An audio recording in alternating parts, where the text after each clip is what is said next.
Hey friends, welcome back to another video. In today's video, I'm going to show you how to fix this leak right here. So this is kind of a tub shower all in one, and it's leaking right from this universal joint right here. Step one is going to be to make sure we turn off the water to the whole house for this one.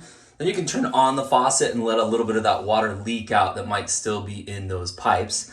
Step two is cover up the drain. This one actually I can close completely or just put a towel over it like that. That way we don't have any screws or something else fall down in there. So this is going to be helpful, by the way. Our leak is coming from the actual valve right inside here. This would be really helpful if you have your tub that is leaking and dripping. Also, if your shower is leaking and dripping, all of these can be resolved by replacing this cartridge that I'm going to show you inside this valve right here. So first things first is to figure out what's the make, what's the brand of the faucet that we have here. And sometimes they kind of hide it, but if you look under here, this one right there is a Moen. This procedure would be very, very similar for the Deltas or the other makes that are out there, but the Delta and the Moen are very popular. Step one is going to be to remove this handle, and what we'll do is we'll turn it up like this, and these have a set screw. So right inside this tiny hole, there is a hex set screw, so we're going to use a setup like this right here. By the way, all the tools that I'm going to use today, including a couple of the cartridges, I'll put links to all this down in the description below.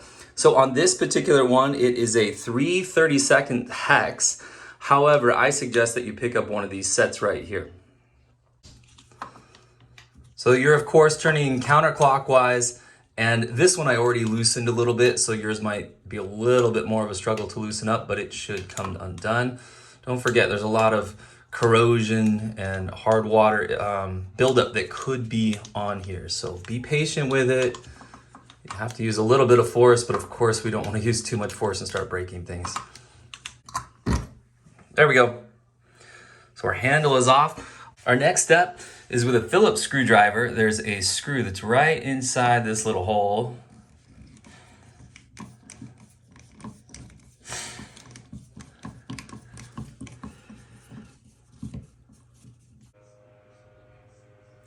Next, we'll take this part off. By the way, I already loosened this, and this took a little bit of playing with to get it to come.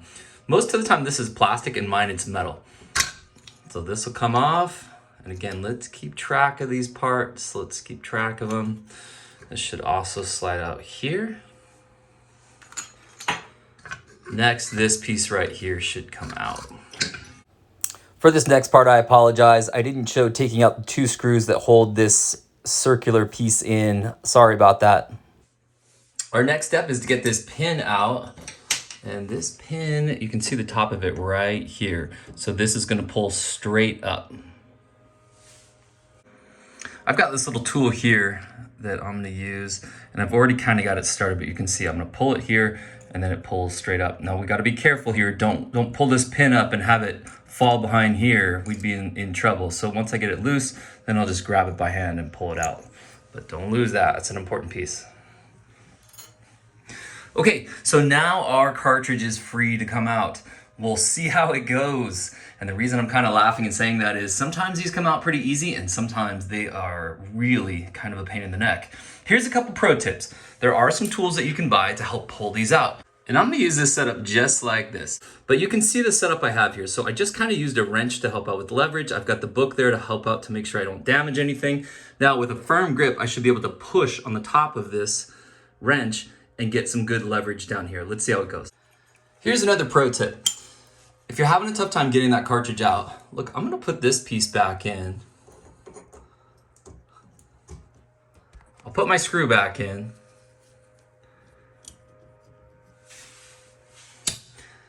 And now when I go to pull out that cartridge, I've got a little bit more to work with, more to grip onto. So let's put this in here and then let's see if we can use this to help us to pull out that cartridge. So this one is metal. Yours might be plastic, so this may work well for you, it may not, but just a couple different ways to get that cartridge out. So using this technique here, I was able to get it started, so I'll just kind of show you, and you can see the cartridge just starting to come out. Give it a little bit more pressure there. And again, that book is kind of helping us out. It's also old used book, so we don't have to worry about that too much. Be able to pull it out. There you go. We'll also want to look in here and just kind of check for corrosion, make sure it looks pretty good. It's not scraped or scratched up. It's important that that stays pretty clean in there, and this looks pretty good.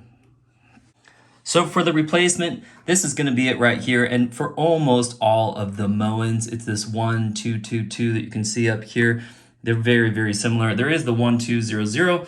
And again, you'll want to kind of take them out and double check and inspect it. And I'll put all these down in the description down below. But this is going to be our piece for us. Okay, inside our packaging, there's our new piece. And again, let's be real careful with this. And it also came with some lubricant. A little bit of that lubricant, and just kind of put it on all of these rubber areas. When putting on the lubricant, you'll also want to peel these back carefully. And you can put a little bit of lubricant on this back side, on both sides of that black little piece there, and then put it back together. And you're all set to go. Now we're ready to install this. By the way, at the top it says, see that little H and C, so hot and cold. So make sure that that is facing up. And we'll slide it right on in here. Okay, now I have that new cartridge all the way back in there. And we need to get this pin, and we need to put it back in here. It's important that we don't forget that step. So it's gonna slide in here, and it should go in pretty easy. And we need to push it all the way down and in. Okay, that's it right there. And now we'll start putting things back together. So this piece will go back on. Of course, we could clean this up a little bit, but this will go on just like that. Next, this trim piece will go right here. We'll put in these two screws.